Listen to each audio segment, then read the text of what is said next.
Hello guys, আজি আপোনালোকক এই ভিডিঅ'টোত কোৱা হ'ব ডিম্পু বৰুৱা আৰু বিকাশ চেত্ৰীৰ কাৰ আৰু বাইক কালেকশ্যন। প্ৰথমতে আহিলো ডিম্পু বৰুৱা।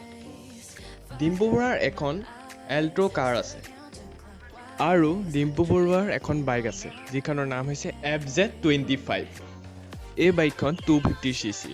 আপোনালোকে যদি সিসি কি বস্তু নাজানে মোৰ এটা ভিডিও আছে সেই ভিডিওটো চাব মই ডেসক্ৰিপচনত লিংকটো দি দিম। এই বাইকখনৰ প্ৰাইস হৈছে 1,55,736 টকা অন ৰোড প্ৰাইস।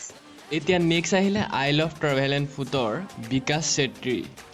বিকাশ চেত্ৰীৰ দুখন বাইক আছে, এখন FZ আৰু আনখন হৈছে KTM 390 এডভেঞ্চাৰ আৰু এখন এল্ট্ৰ 800 আছে যিখন তেওঁ ভাড়া দি থৈছে। প্ৰথমতে আহিলে FZ খনৰ প্ৰাইস হৈছে 92,000। নেক্সট আহিলে KTM এডভেঞ্চাৰ 390 যিখনৰ প্ৰাইস হৈছে 3,40,000 টকা আৰু লাষ্টত আহিলে গাড়ীখন মানে এল্ট্ৰখনৰ প্ৰাইসটো 3 লাখৰ পৰা ষ্টাৰ্টিং। আৰু আপোনালোকে ভিডিওটো চাই কেনে পালে ক'বচোন। ভিডিওটো চাই ভাল পালে লাইক শ্বেয়াৰ কমেণ্ট কৰিবলৈ নাপাহৰিব। ধন্যবাদ। তেতিয়াহে আপোনালোকে নতুন ভিডিও সদায় পাই থাকিব।